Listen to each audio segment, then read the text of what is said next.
The thundering hooves of a dozen riders echoed across the vast Texas plains as Lillian Evans crouched behind a weathered boulder, her heart pounding against her ribs like a frightened bird. She clutched her satchel tightly to her chest, the last remnants of her former life packed inside, along with evidence that could hang a powerful man who wouldn't rest until she was silenced. It was the spring of 1876, and the unforgiving sun beat down on the rolling prairie surrounding Austin, Texas. Lillian had been running for 3 days straight, changing horses at remote farms and sleeping in haylofts when she dared rest at all. Her once fine blue traveling dress was now torn and dust-covered, her blonde hair falling loose from its pins. At 22, she had never imagined she would become a fugitive, but fate had other plans. The riders' voices carried on the wind, rough and determined. They were getting closer. Perspiration beaded on her forehead as she peered around the edge of the rock. The men were spread out, methodically searching the terrain. She recognized the leader, Thomas Blackburn, her former fiancé's right-hand man, a merciless hunter who wouldn't stop until he found her. Lillian knew she couldn't outrun them forever. Her horse was exhausted, heaving with exertion after their desperate flight across the countryside. She needed a miracle, or at the very least, somewhere to hide until the search party passed. In the distance, she spotted a small homestead nestled against a stand of cottonwoods. It was her only hope.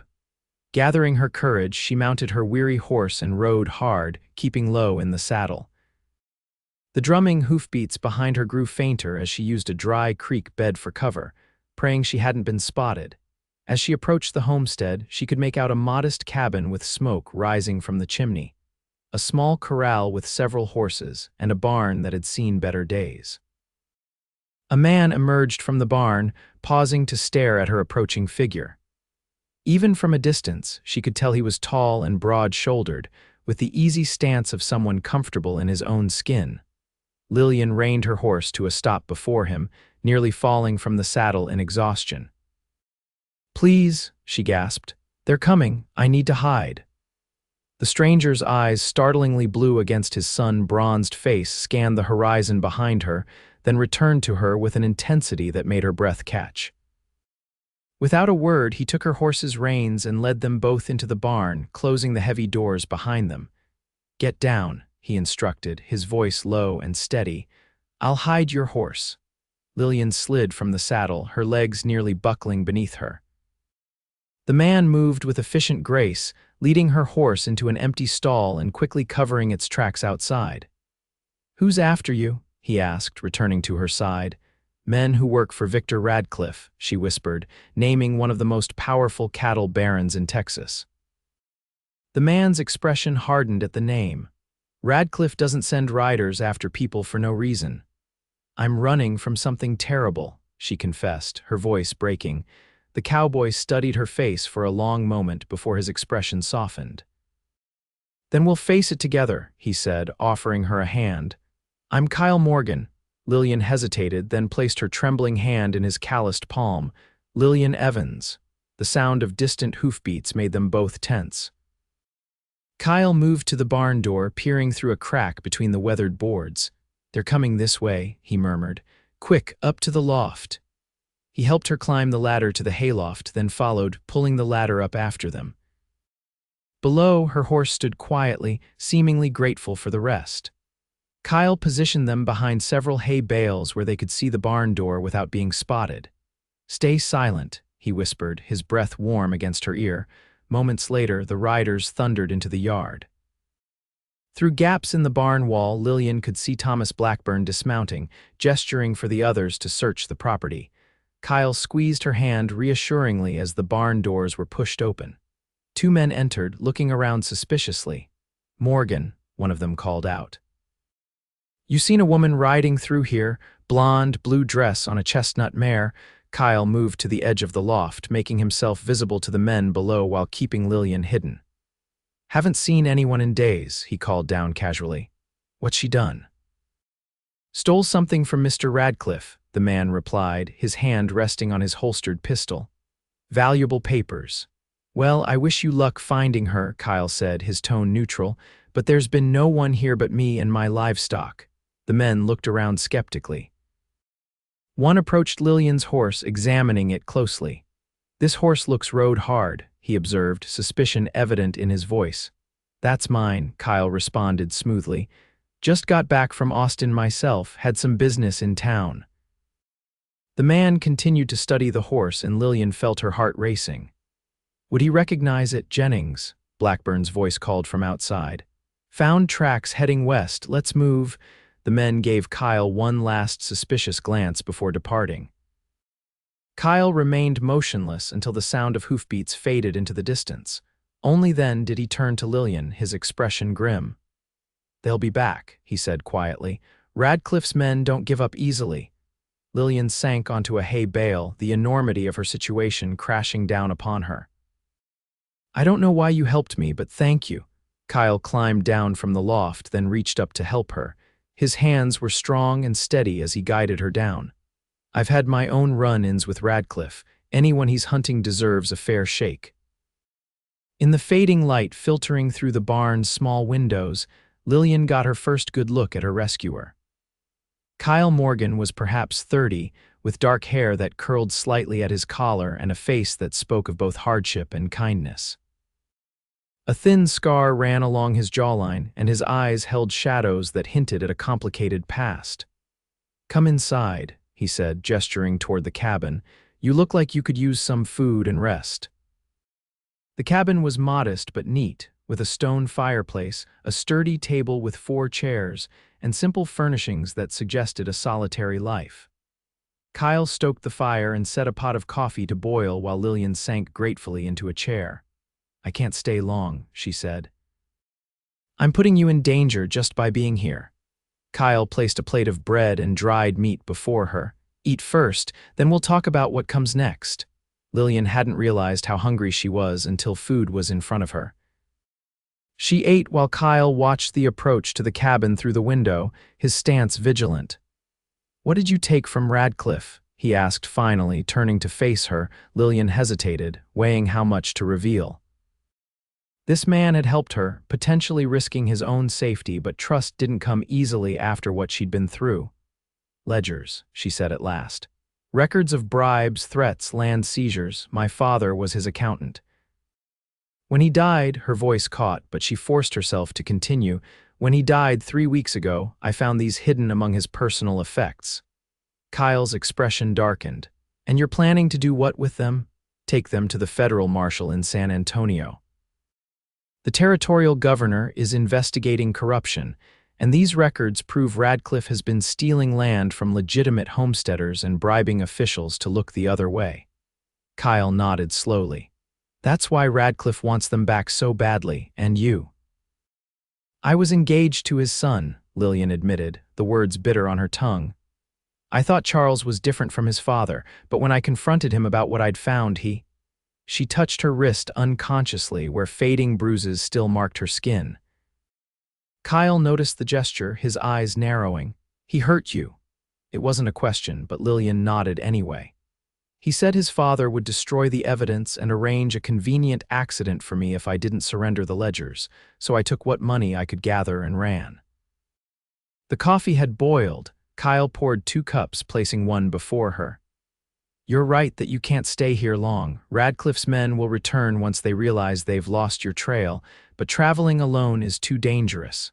Lillian looked up, meeting his steady gaze. "What are you suggesting?" "I'll take you to San Antonio," he said simply. "I know the territory, the back trails. We can avoid the main roads where Radcliffe's men will be watching." "Why would you risk your life for a stranger?" Lillian asked, unable to hide her suspicion. A shadow passed over Kyle's face. "Let's just say I have my own score to settle with Victor Radcliffe." Before Lillian could ask more questions, Kyle rose from the table. "Get some rest. We'll leave before dawn." He showed her to a small room off the main living area. "It's not much, but you'll be safe tonight." Exhausted beyond measure, Lillian barely had time to remove her boots before sleep claimed her. Her last conscious thought was of Kyle Morgan's words, "Then we'll face it together."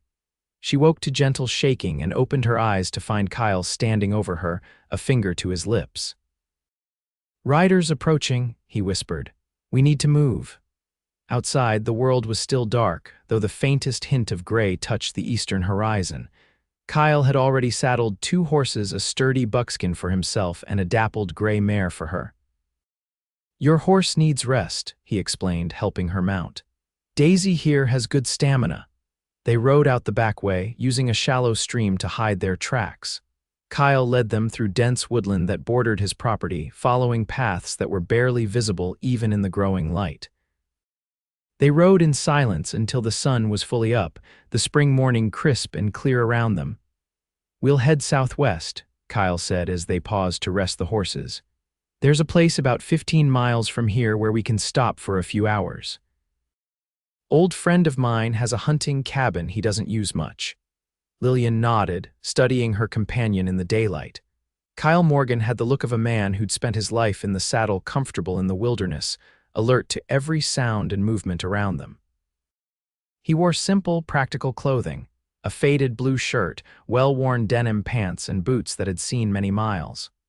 The gun belt at his hip was worn smooth with use, suggesting he was no stranger to its weight. "How do you know Victor Radcliffe?"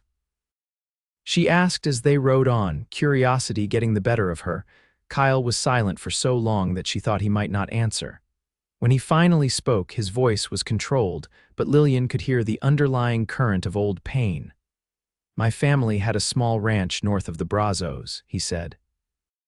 "Nothing fancy, but good grazing land with reliable water. Radcliffe wanted it to complete his holdings in that section.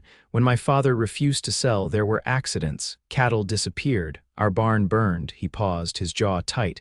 "Then my father was found dead. Shot in the back while checking fence lines. The sheriff, who was in Radcliffe's pocket, called it an unfortunate incident with cattle rustlers. My mother took ill after that, died 6 months later. I was 19. Lillian felt a rush of sympathy. "I'm sorry." "Radcliffe's men came again after she was gone, offered to buy the land for half what it was worth. Said it would be a shame if more accidents happened." Kyle's eyes were fixed on the horizon. "I sold, didn't have much choice. Been working other men's land ever since, until I saved enough to buy that small place you saw." "And Radcliffe doesn't know you're back in the area?" Kyle shook his head.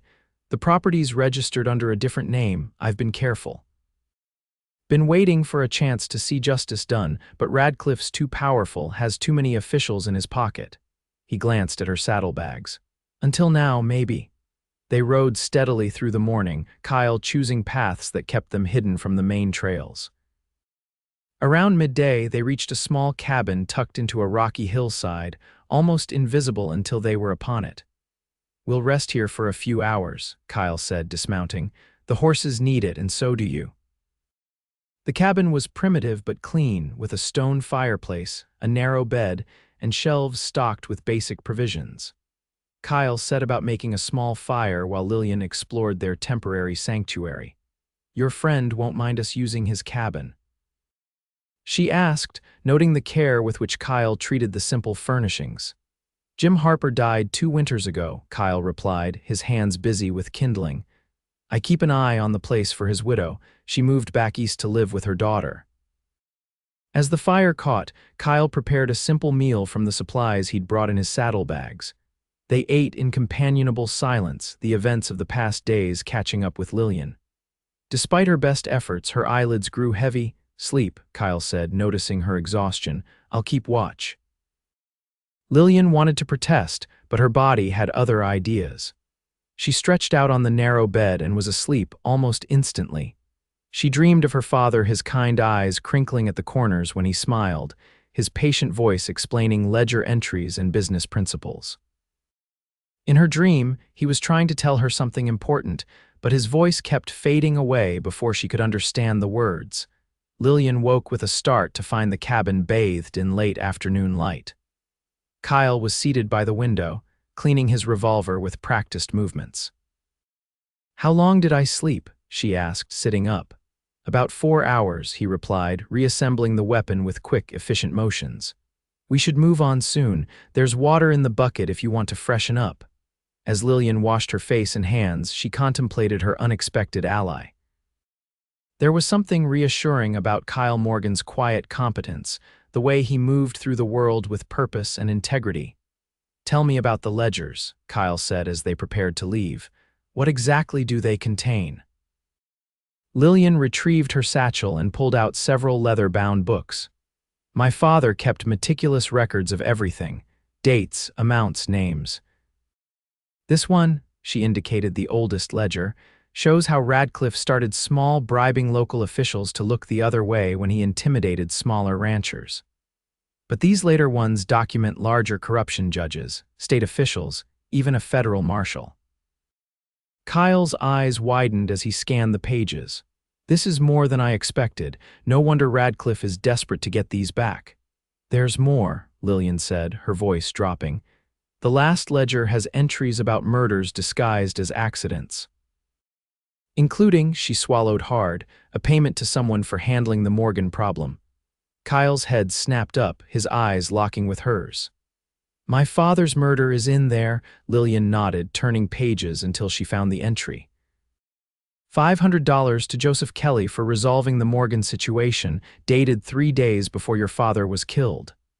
Kyle's hands shook slightly as he took the ledger, staring at the damning evidence. "I always knew," he said quietly, "but could never prove it." "Now you can," Lillian said. "We both can." Their eyes held for a long moment, a connection forming between them forged by shared loss and the pursuit of justice. Something shifted in Kyle's expression, a softening, perhaps, or recognition of a kindred spirit. The moment was broken by the distant sound of hoofbeats. Kyle moved swiftly to the window, peering out cautiously. "Riders, at least 4 of them," he said grimly, "coming this way." Lillian hurriedly packed the ledgers back into her satchel. "How did they find us?" "Probably checking all known shelters in the area," Kyle replied, gathering their few belongings. "There's a back way out through the root cellar, leads to a ravine where we can escape unseen." He lifted a trapdoor hidden beneath a small rug, revealing a ladder descending into darkness. "I'll get the horses, you go down and wait for me." Lillian climbed down into the cool dampness of the cellar, heart pounding as the trapdoor closed above her. Minutes stretched into an eternity as she waited in the darkness, straining to hear what was happening above. Finally, the trapdoor opened and Kyle's face appeared. "Come on," he whispered urgently. "They're searching the cabin." He helped her through a narrow tunnel that led away from the cabin, emerging in a steep-sided ravine where their horses waited, tethered to a scrubby bush. They mounted quickly and rode downstream, the sound of the water masking their horses' hoofbeats. "They'll find the cellar eventually," Kyle said as they emerged from the ravine into dense woodland. "We need to put as much distance as possible between us before nightfall." They rode hard until dusk, following game trails and dry creek beds, doubling back occasionally to confuse any pursuit. As darkness fell, Kyle led them to a small cave hidden behind a waterfall. "We'll spend the night here," he said, helping Lillian dismount. "It's defensible, and the waterfall masks any sound or smell that might give us away." The cave was damp but secure, with a narrow entrance that could be easily watched. Kyle unsaddled the horses and rubbed them down while Lillian gathered wood for a small fire, careful to keep it well back from the cave entrance where its light might be seen. "How far to San Antonio?" she asked as they shared a cold supper of jerky and hardtack. 3 days at this pace," Kyle replied, "but we'll need to be careful. Radcliffe has friends all through this territory." The fire cast dancing shadows on the cave walls as they talked, sharing stories of their lives before circumstances had thrown them together. Lillian told Kyle about growing up as the daughter of an accountant, learning the business alongside her father after her mother died of influenza when Lillian was 12. "Father always said knowledge was power," she said, smiling at the memory. "He taught me everything he knew about numbers, ledgers, business contracts. Most people thought it improper for a girl to learn such things, but he believed I should be prepared to make my own way in the world." "He sounds like a wise man," Kyle commented. "He was," Lillian said softly. "After he died, I found a letter. He suspected Radcliffe's illegal activities but couldn't prove anything.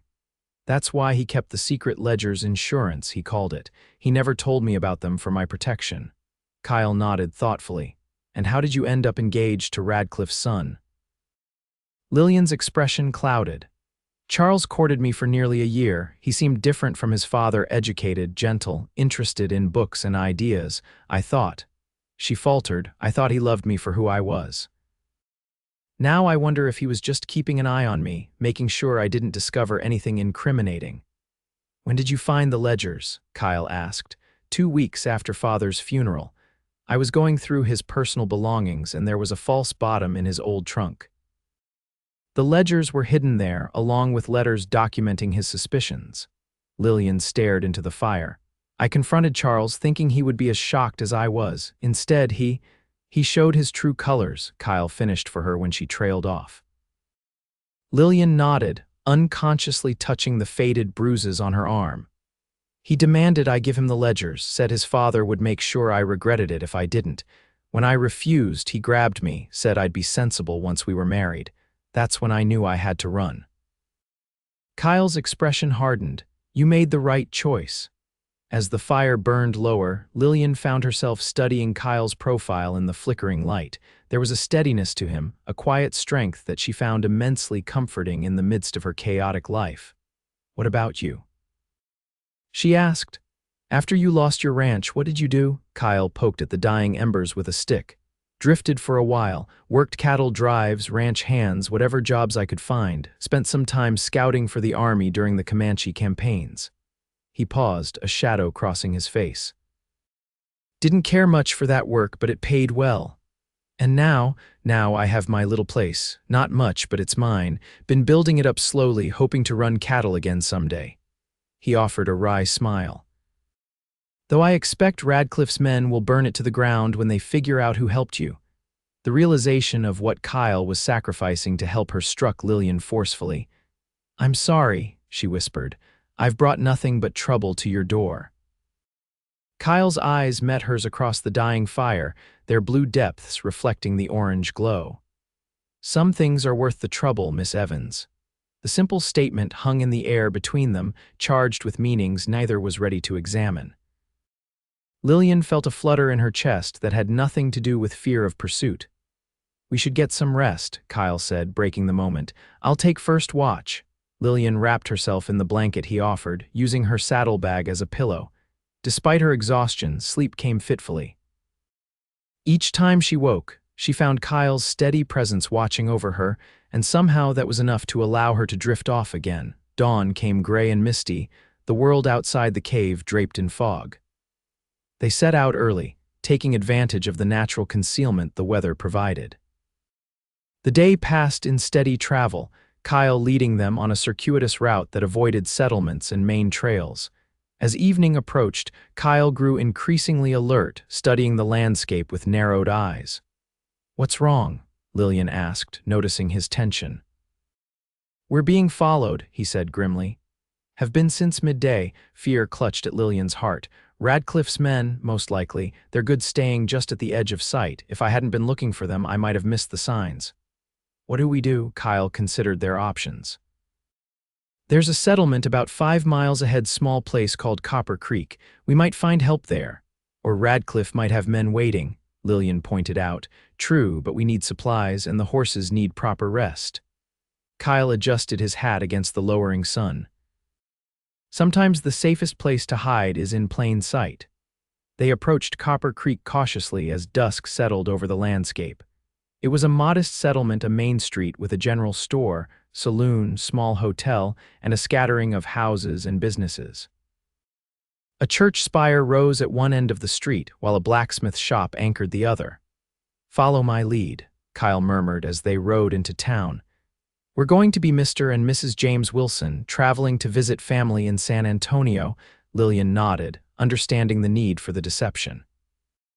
They stopped first at the livery stable, where Kyle arranged care for their horses. The stableman was a grizzled older man who asked few questions beyond how long they'd be staying.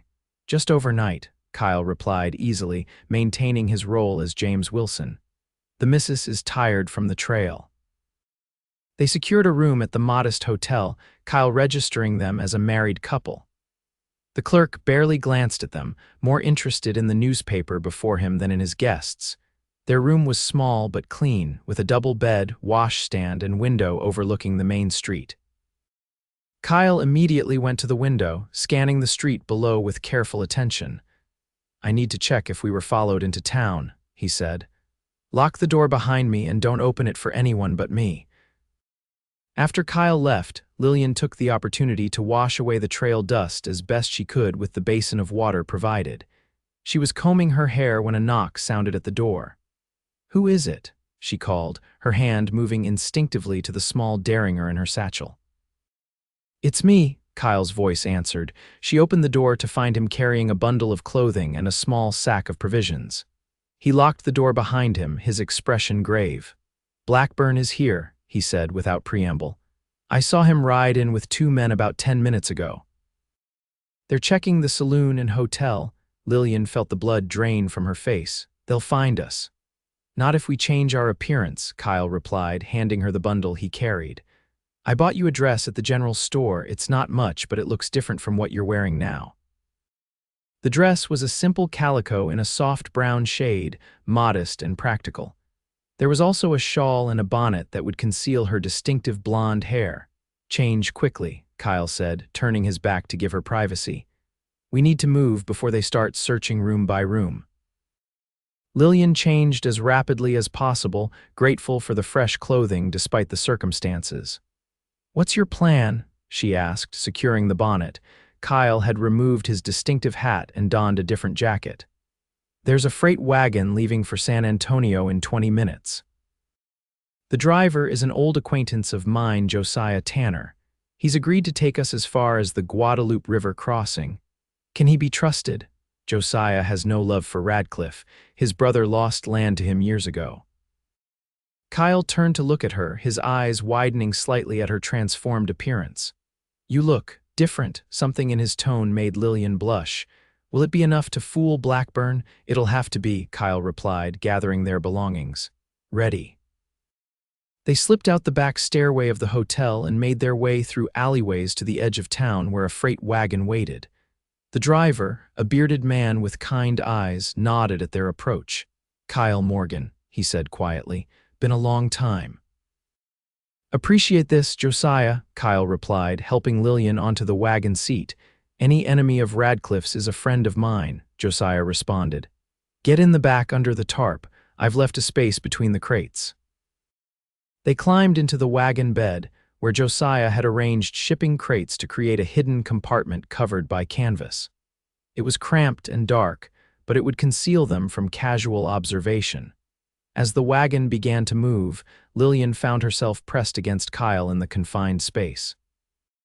She could feel the steady beat of his heart, a reassuring rhythm in the darkness. "Thank you," she whispered, "for everything." His hand found hers in the darkness, strong fingers wrapping around hers. "We're in this together now," he replied softly. The wagon rolled out of town, each turn and bump bringing them closer to San Antonio and further from immediate danger. But Lillian knew that Blackburn wouldn't give up easily. The chase was far from over. They traveled through the night, the gentle rocking of the wagon eventually lulling Lillian into uneasy sleep. She woke to find her head resting on Kyle's shoulder, his arm protectively around her. Morning light filtered through gaps in the canvas, illuminating dust motes in golden shafts. Kyle was awake, his eyes alert despite the long night. "We're stopping," he murmured as the wagon slowed. Josiah's voice called softly from outside. "All clear. You can come out for a stretch." They emerged from their hiding place to find themselves in a small clearing beside a stream. The morning was well advanced, the sun high in a cloudless sky.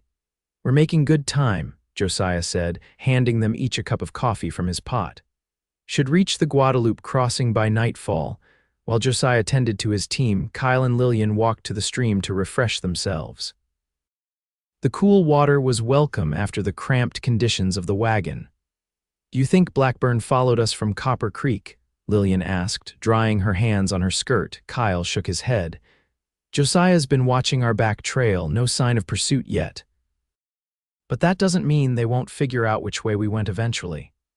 They ate a quick breakfast of dried beef and biscuits before continuing their journey. The day passed slowly in the confines of the wagon, the Texas landscape rolling by unseen beneath their canvas cover. Late in the afternoon, the wagon came to an abrupt halt. Kyle immediately tensed, his hand moving to his revolver. "What is it?" Lillian whispered. Before Kyle could answer, they heard voices outside, unfamiliar men speaking to Josiah. "Seen a man and woman traveling together?" one voice asked. "The woman's blonde, pretty, man's dark-haired, about 6 feet tall." "Haven't seen anyone matching that description," Josiah replied calmly. "I'm hauling dry goods to San Antonio. Haven't passed any travelers since yesterday. Mind if we have a look in your wagon?" the voice pressed. "It's all sealed shipments," Josiah said. "Got manifests for everything, but you're welcome to check if you want to explain to the merchants why their goods were disturbed." There was a pause, then muttered conversation. Kyle gripped his revolver tighter, his body coiled with tension. "All right, move along," the man finally said, "but keep an eye out. There's a reward for information leading to their capture." "How much of a reward?" Josiah asked, sounding interested. $500, came the reply. "They're wanted for theft and murder," Lillian gasped softly. "Murder." Radcliffe was clearly escalating his accusations. "I'll keep my eyes open," Josiah promised. The wagon lurched forward once more. They remained silent until they were well away from the encounter. Finally, Kyle spoke. "They're spreading lies now, trying to turn everyone against us." "Murder." Lillian whispered, horrified. "Who are they saying we killed?" "Doesn't matter," Kyle replied grimly. "It's just another Radcliffe tactic, but it means we can't trust anyone from here on. The reward will tempt a lot of folks." They reached the Guadalupe River crossing as night was falling. Josiah guided his team down to a secluded spot away from the main ford. "This is as far as I go," he told them as they climbed stiffly from the wagon. "The main road to San Antonio is just over that rise, about 2 days' travel from here." Kyle clasped the older man's hand. "We're in your debt, Josiah." Josiah shook his head. "Just seeing Radcliffe get what's coming to him will be payment enough. Here," he handed them a small bundle. "Food for the trail and a map showing some back routes into San Antonio. There's a ranger outpost marked there too, about a day's ride from here. Might be safer than heading straight into the city." After Josiah departed, Kyle and Lillian made camp in a protected hollow near the river. The night was clear and cool, stars spangling the vast Texas sky above them. "We should reach that ranger outpost by tomorrow evening," Kyle said, studying the map by firelight. "Captain James Parker is stationed there. He's a good man, not in Radcliffe's pocket as far as I know." Lillian nodded, staring into the fire. The accusations of murder weighed heavily on her mind. "What if no one believes us, Kyle? What if Radcliffe's influence is too great?" Kyle set the map aside and moved to sit beside her. "The ledgers are evidence that can't be ignored, and there are honest men in Texas even if Radcliffe has bought quite a few." His confidence steadied her. Lillian looked up at him, studying the strong lines of his face in the firelight. In the few days they'd been together, this man had become her anchor in a storm of uncertainty. "Why did you really help me?" she asked softly. "It wasn't just because of your history with Radcliffe, was it?" Kyle was quiet for a long moment, his eyes on the dancing flames. "When I saw you ride up to my place," he said finally, "something just clicked, like I'd been waiting for that moment without knowing it." He looked at her then, vulnerability evident in his gaze. "I couldn't let you face this alone." The simple honesty of his words touched something deep within Lillian. Without conscious thought, she reached out to touch his face, her fingers tracing the scar along his jaw. Kyle caught her hand in his, turning it to press a gentle kiss against her palm. The tender gesture made Lillian's breath catch. For a moment, the dangers pursuing them receded, leaving only this connection that had formed so unexpectedly between them. "Lillian," he murmured, her name a caress on his lips. She leaned forward, closing the distance between them. Their kiss was gentle at first, tentative, then deepening as Kyle's arms encircled her, drawing her closer. Lillian felt a sense of rightness, of coming home that she'd never experienced before. When they finally parted, Kyle rested his forehead against hers. "I didn't plan on this," he admitted, his voice rough with emotion.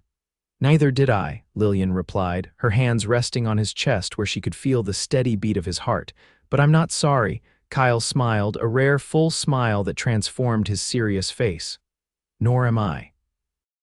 They spent the night talking in low voices by the fire, sharing stories of their lives, discovering the many threads that connected them despite their different backgrounds. Kyle spoke of his dreams to rebuild his ranch someday, while Lillian confessed her desire to use her skills with numbers to build a life of independence. My father always said I should aim for more than just being someone's wife, she said, nestled against Kyle's shoulder as the fire burned low. He believed women deserved the chance to make their own way.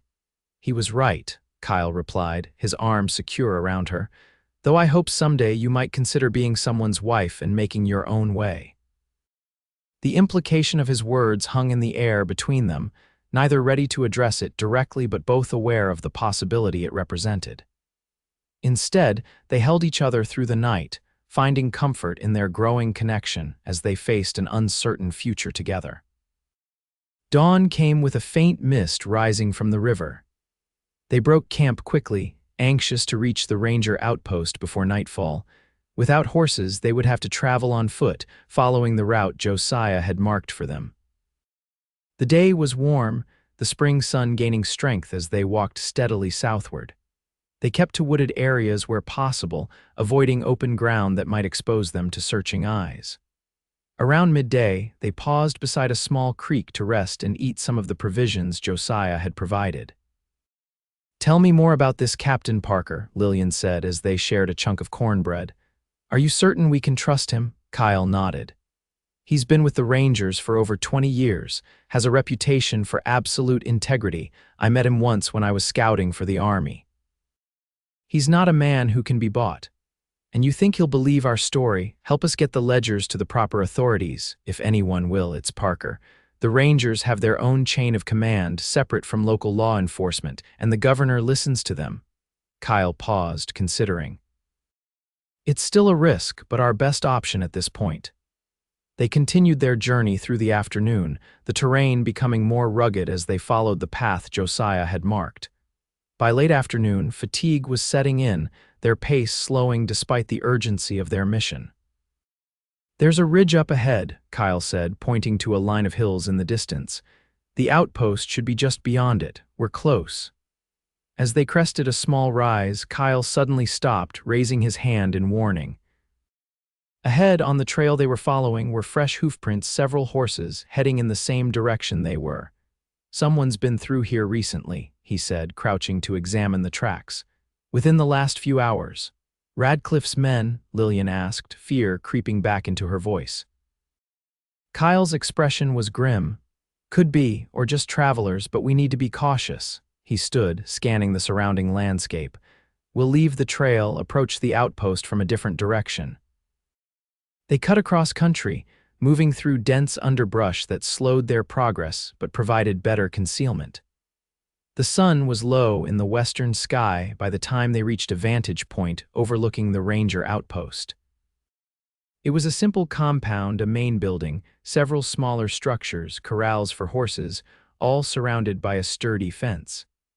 The Texas flag flew from a tall pole in the center of the compound. Everything appeared normal at first glance. "Something's wrong," Kyle said, his eyes narrowed as he studied the scene below. "Too quiet, and those horses in the corral, they're not ranger mounts." Lillian strained to see what had alerted him. "How can you tell?" Rangers ride a certain type of horse selected for endurance and steadiness. "Those are expensive eastern thoroughbreds down there." Kyle pointed to a particular horse, a distinctive black stallion with a white blaze. "And I recognize that one. It belongs to Charles Radcliffe." Lillian's blood ran cold. "Charles is here, but how would they know to come to this outpost?" "Someone betrayed us," Kyle said grimly, "or they've been watching all possible routes to San Antonio." "What do we do now?" Kyle was silent for a long moment, weighing their options. "We need to get closer, find out what's happening. If the Rangers are still in control of the outpost, we might still find help. If not." He didn't need to finish the thought. If Radcliffe's men had somehow taken control of the outpost, they were walking into a trap. they descended the ridge carefully, using the gathering darkness for cover. As they drew closer to the compound, Kyle pointed to a small shed some distance from the main buildings. "We'll try to reach that," he whispered. "From there, we can observe without being seen." They moved silently through the twilight, every sense alert for danger. When they reached the shed, Kyle eased open the door, confirming it was empty before motioning Lillian inside. Through cracks in the weathered wood, they had a clear view of the main building's entrance. As full darkness fell, lamps were lit inside the outpost, casting yellow squares of light onto the ground outside. Men moved about the compound, some in the distinctive attire of Texas Rangers, others in expensive Eastern clothing that marked them as out of place in this frontier setting. "That's Charles," Lillian whispered, pointing to a tall figure emerging from the main building, and Thomas Blackburn beside him. Charles Radcliffe stood on the porch, speaking to a group of men. Even at a distance, his commanding presence was evident, the arrogant stance, the casual way he gestured with a cheroot, the expensive tailoring of his clothing. "We need to hear what they're saying," Kyle murmured. "Stay here." Before Lillian could protest, he slipped out of the shed, moving from shadow to shadow until he reached the side of the main building. She watched, heart in her throat, as he positioned himself beneath an open window. Time stretched endlessly as she waited for his return. What if he was discovered? What if this was the last she saw of Kyle Morgan? Finally, after what seemed an eternity, Kyle reappeared at the shed door, his expression grave. "They've detained Captain Parker and his men," he reported in a low voice, "claiming they're executing a legal warrant for our arrest on charges of theft and the murder of your father's clerk." "Murder?" Lillian gasped. "That's absurd. My father's clerk is alive and well in Austin. Radcliffe doesn't care about the truth. He just needs a charge that will turn public opinion against us." Kyle ran a hand through his hair in frustration. "Charles is convinced you'll head for this outpost. They're setting patrols to watch all approaches." "We need to leave before they find us," Lillian said urgently. Kyle shook his head. "If we run now, we may never get another chance to clear our names. The ledgers will be dismissed as forgeries, and Radcliffe will continue his operations unopposed. What choice do we have? We can't fight all of them." "No," Kyle agreed, "but we might be able to free Captain Parker. With him on our side, we'd have a chance." The plan Kyle outlined was daring and dangerous. Using darkness as their ally, they would create a distraction at the far side of the compound, drawing away as many men as possible. Kyle would then attempt to free Parker and any loyal Rangers from wherever they were being held. "It's too risky," Lillian protested. "Let me create the distraction. You have a better chance of freeing the Rangers." Kyle looked at her with concern. "If you're caught." "I won't be," she promised with more confidence than she felt. "I grew up with brothers. I know how to run and hide." After further discussion, they refined their plan. Lillian would set fire to a stack of hay near the far corral, then escape into the darkness. The commotion would hopefully draw most of Radcliffe's men away, giving Kyle time to locate and free Parker. "If anything goes wrong," Kyle said, taking her hands in his, "ride east. There's a settlement called Fairview about 20 miles from here. Ask for Reverend Thomas. He'll help you." "Nothing will go wrong," Lillian insisted, though her heart fluttered with fear. "We'll meet back here when it's done." Kyle cupped her face in his hands, his eyes intense in the darkness. "Be careful," he whispered, then kissed her deeply, as if memorizing the feel of her lips against his. When they parted, Lillian felt both stronger and more vulnerable than before. "You too," she replied softly. They separated, each moving toward their assigned task. Lillian circled wide around the compound, approaching the hay storage area from behind. The night was quiet, broken only by occasional voices and the distant neigh of horses. With trembling hands, she struck a match and held it to the dry hay. For a moment, nothing happened. Then a small flame appeared, growing rapidly as it found ample fuel. Lillian backed away, watching as the fire spread quickly through the stack. When the flames were well established, she picked up a rock and hurled it through the window of a nearby building. The crash of breaking glass, combined with the growing fire, created the desired effect. Shouts of alarm rose from the compound as men rushed toward the disturbance. Lillian melted into the darkness, circling back toward their meeting place. Her heart pounded in her ears as she moved silently through the night, every shadow potentially concealing an enemy. From her hiding place, she could see figures running toward the fire, which had now become a substantial blaze. The plan was working. Attention had been drawn away from the main building where the Rangers were likely being held. Time crawled as she waited for Kyle's return. The fire burned bright against the night sky, illuminating the frantic efforts to extinguish it. Had Kyle succeeded? Was he even now leading Captain Parker to safety? Or had something gone terribly wrong? Just as fear began to overwhelm her, a hand touched her shoulder. Lillian nearly cried out before recognizing Kyle's familiar silhouette. "Did you find him?" she whispered urgently. "Yes," Kyle replied, "and 3 of his men, they're waiting for us at the ridge. Come on, we need to move quickly before they realize what's happened." They slipped away from the compound, using the continuing commotion as cover for their escape.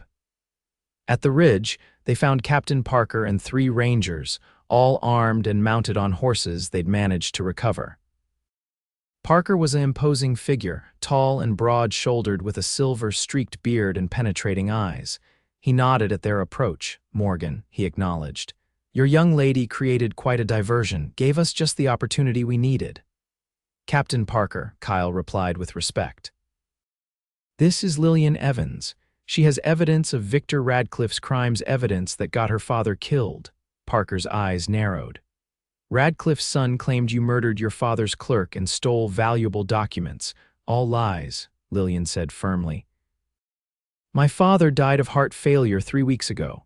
His clerk, Mr. Pearson, is very much alive in Austin. These ledgers," she patted her satchel, "document years of Radcliffe's bribes, land theft, and even murders disguised as accidents." Parker studied her for a long moment, then nodded. "I've had my suspicions about Radcliffe for years. Too many good people losing their land, too many convenient accidents." He turned to one of his men. "Mason, you and Davis ride for San Antonio. Alert Captain Hawkins about what's happened here. Tell him we need reinforcements." The 2 Rangers departed immediately, leaving Parker, Kyle, Lillian, and 1 Ranger named Thornton. Parker gestured to the spare horses they'd brought. "We can't stay here. Radcliffe's men will be searching once they realize we've escaped. There's a line cabin about 10 miles south that few people know about. We'll head there and wait for reinforcements." They rode through the night, following trails only Parker seemed to know. The Ranger captain set a grueling pace, pushing their mounts as hard as he dared in the darkness. By the time they reached the cabin, a small, well-hidden structure in a dense stand of oak trees, dawn was breaking on the eastern horizon. The cabin was primitive but secure, with thick walls and small windows that could be easily defended. As Thornton saw to the horses, Parker examined the ledgers Lillian provided, his expression growing darker with each page he turned. "This is even worse than I suspected," he said finally, closing the last book. "Radcliffe has corrupted officials all the way to the state capitol. Even Judge Harrington, I would never have believed it." "Will it be enough?" Kyle asked. "Enough to bring him down," Parker nodded slowly. "With these ledgers and my testimony about what happened at the outpost, yes, the governor's been looking for a way to check Radcliffe's power for years. This gives him what he needs." "Charles won't give up easily," Lillian warned. "He'll deny everything, claim the ledgers are forgeries." "Let him try," Parker replied grimly. "Your father was meticulous. These records include dates, places, witnesses. And I recognize enough of these names to know where to start pulling threads." As morning advanced, they took turns standing watch while others rested. Lillian found herself beside Kyle as he kept vigil at the cabin's front window, his eyes constantly scanning the approach. "Do you think it's almost over?" she asked quietly, not wanting to disturb Parker, who was finally getting some sleep. Kyle took her hand, his fingers intertwining with hers. "Getting close," he replied, "but Radcliffe won't go down without a fight." "I'm afraid," Lillian admitted. "Not just of what might happen now, but of what comes after. My father is gone. Our home in Austin will likely be sold to settle his debts. I don't know where I'll go." Kyle's eyes softened as he looked at her. "You could come with me," he said, his voice low but steady, "when this is over. My place isn't much, but it could be a home for both of us." Lillian's heart skipped a beat at his words. "Kyle, what are you saying?" "I'm saying that in just a few days, you've become more important to me than anything else in this world." He touched her cheek gently. "I'm saying that I want to build a life with you, Lillian Evans. If you'll have me." Before she could respond, Thornton's voice called out in warning from his post at the back window. "Riders approaching, at least a dozen, coming fast." Parker was instantly awake, moving to the front window to assess the situation. "Radcliffe's men," he confirmed grimly. "They've found us." Kyle drew Lillian away from the window. "Is there a back way out?" he asked Parker. The ranger captain shook his head. "No. This place was designed to be defensible, not escapable." He checked his weapons with practiced efficiency. "We make our stand here." The four of them prepared as best they could, positioning themselves at windows to cover all approaches. Outside, the riders had stopped just beyond rifle range, clearly planning their attack. "I count 15 men," Parker said, his experienced eye assessing the threat. "Charles, Radcliffe, and Blackburn among them. Can we hold them off until reinforcements arrive?" Kyle asked. Parker's expression was grim. "We'll certainly try." The first volley of gunfire came moments later, bullets thudding into the cabin's thick log walls. Parker and Thornton returned fire judiciously, conserving ammunition while forcing the attackers to keep their distance. "They'll try to rush us eventually," Parker warned. "When they do, aim for the horses first. Unhorsed men are less of a threat." The exchange of gunfire continued intermittently through the morning, neither side gaining an advantage. By midday, the attackers had grown more cautious, realizing that the defenders were well positioned and determined. During a lull in the firing, a voice called out from the trees. "Lillian, I know you're in there. Come out now, and no one else needs to get hurt." Lillian recognized Charles's voice immediately, a chill running through her despite the warmth of the day. "Don't answer," Kyle advised, his hand finding hers. "He's just trying to unsettle us." "You can't win this, Lillian," Charles called again. "There are more of us arriving every hour." "The Rangers can't help you now." Parker moved to a different window, trying to verify Charles's claim about reinforcements. "He's bluffing," he said after a careful survey. "I don't see any new arrivals." The standoff continued through the afternoon, occasional gunfire punctuating long periods of tense silence. As evening approached, Kyle noticed a change in the attackers' positions. "They're moving closer under cover of the trees," he warned. "I think they're planning something." Parker nodded grimly. "Night attack, most likely. They know reinforcements might arrive by morning." He checked their remaining ammunition. "We're down to about 20 rounds each. Need to make every shot count." As darkness fell, the tension within the cabin grew palpable. They extinguished all lights to avoid providing targets, relying on moonlight filtering through the windows to see.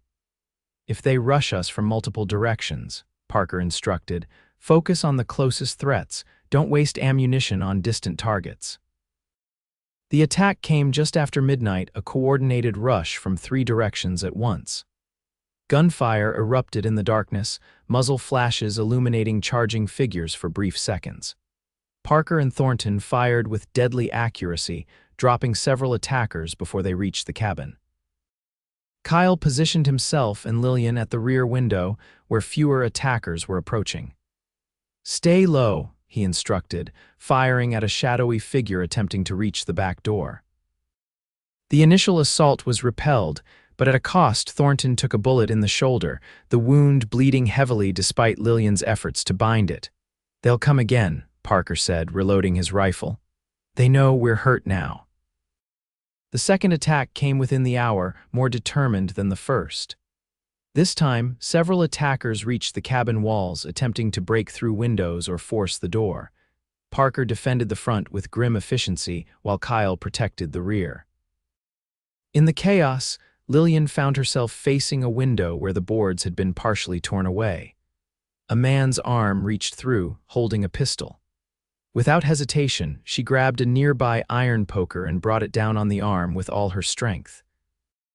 There was a howl of pain, and the arm withdrew, the pistol falling to the cabin floor. Good work, Kyle said, sparing her a quick glance before returning his attention to his own position. The fighting continued sporadically through the night.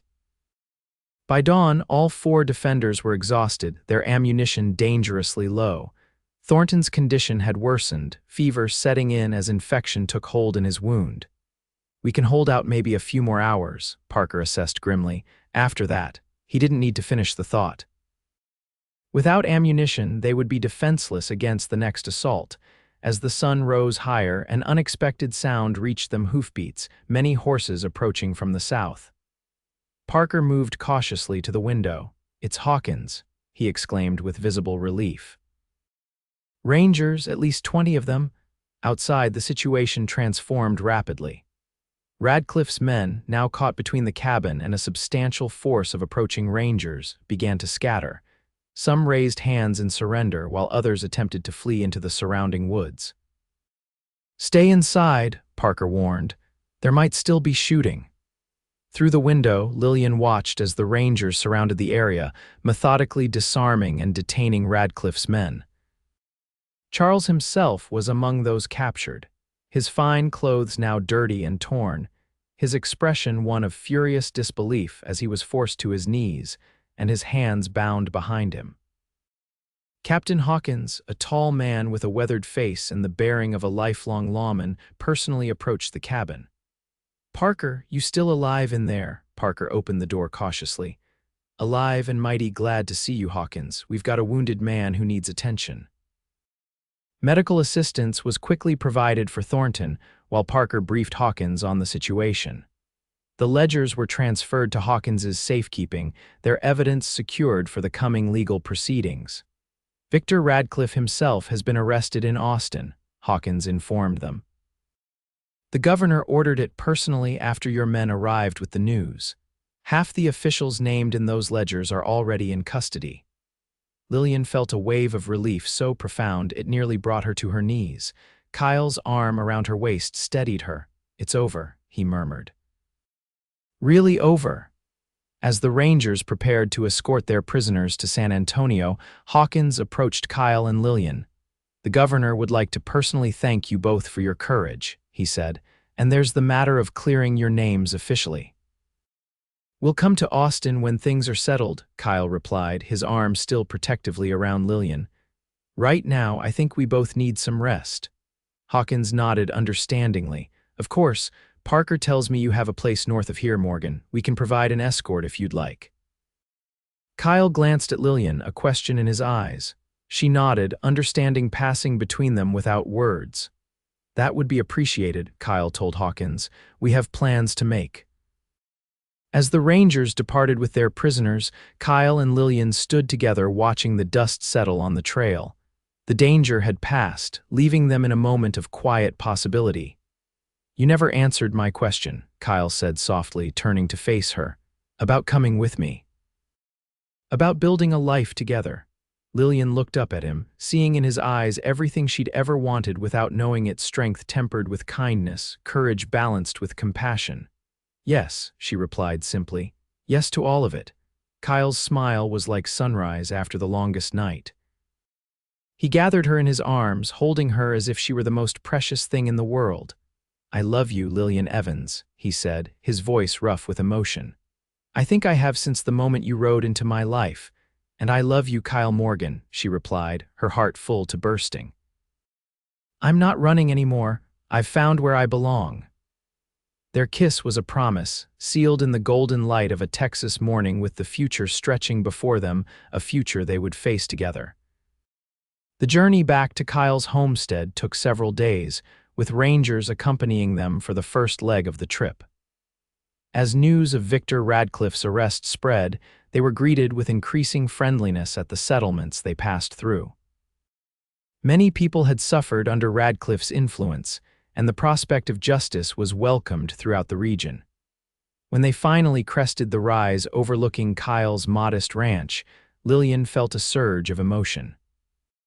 The simple cabin, the corrals, the barn, all had survived the tumult of recent events. It looked peaceful in the afternoon light, a place where new beginnings were possible. "It's not much," Kyle said, echoing his words from days before, "but with time and work." Lillian squeezed his hand. "It's perfect," she replied truthfully. "A place to build dreams." The rangers who had accompanied them took their leave, carrying messages to Captain Parker about their safe arrival.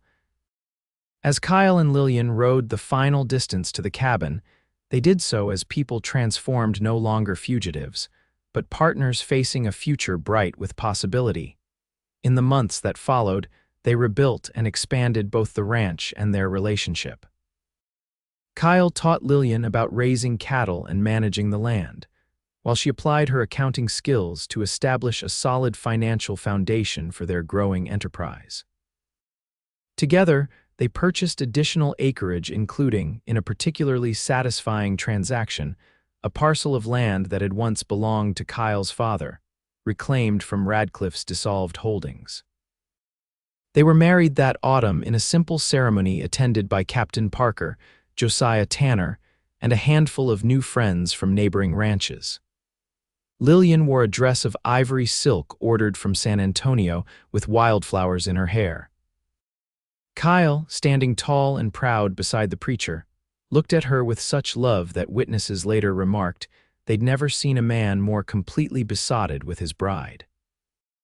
Their testimony at the trials of Victor and Charles Radcliffe the following spring helped secure convictions that sent both men to prison for lengthy terms. The ledgers Lillian had preserved became central evidence in a wide-ranging investigation that ultimately reformed land ownership practices throughout the region. As their ranch prospered, Kyle and Lillian became known for their fairness in business dealings and their willingness to help neighbors in need. The home they created was warm and welcoming, filled with books reflecting Lillian's love of learning and sturdy, practical furnishings that suited Kyle's straightforward nature. Their first child, a son they named James, after Lillian's father arrived a year after their marriage, bringing new joy to their lives. A daughter, Sarah, followed 2 years later. Kyle proved to be a devoted father, teaching his children to ride almost before they could walk, while Lillian ensured they received the education that would prepare them for whatever future they might choose. On quiet evenings when the children were asleep and the day's work complete, Kyle and Lillian often sat together on the porch of their expanded home, watching the stars appear over their land. "Do you ever think about how it all began?" Lillian asked one such evening, her head resting comfortably on Kyle's shoulder. "How different things might have been if I hadn't ridden up to your door that day." Kyle's arm tightened around her. "I try not to think about the might-have-beens," he admitted. "But I'm grateful every day that you found your way to me." "I was so afraid," Lillian mused, "running from something terrible with no idea where I was going." "And I was just waiting," Kyle replied, "though I didn't know it, waiting for you to arrive so my life could really begin." He kissed her then, with the same tenderness he'd shown since the beginning, a man who understood the value of the love he'd found and intended to cherish it always. In the years that followed, the Morgan Ranch became one of the most successful in the county. Kyle's dream of rebuilding his father's legacy was realized beyond his expectations, while Lillian found fulfillment in both family life and her role managing the business aspects of their growing enterprise. They never forgot the dangers they'd faced together, the trust they'd built in those desperate days of flight and pursuit. That foundation of absolute faith in one another carried them through the challenges that inevitably arose: drought years, cattle sickness, the difficulties of raising children in a still wild land. Their love story became something of a legend in the region, how a brave young woman fleeing injustice had found both safety and her heart's companion in a quiet cowboy who'd vowed to stand beside her against any threat. People said that watching the Morgans together, even after decades of marriage, was to see what true partnership looked like, each making the other stronger, neither complete without the other. And on nights when the Texas moon hung full and bright over the land they'd built together, Kyle and Lillian would sometimes walk hand in hand to the spot where they'd first kissed by a campfire, remembering the words that had changed both their lives. "I'm running from something terrible. Then we'll face it together." a promise made and kept through all the days of their lives.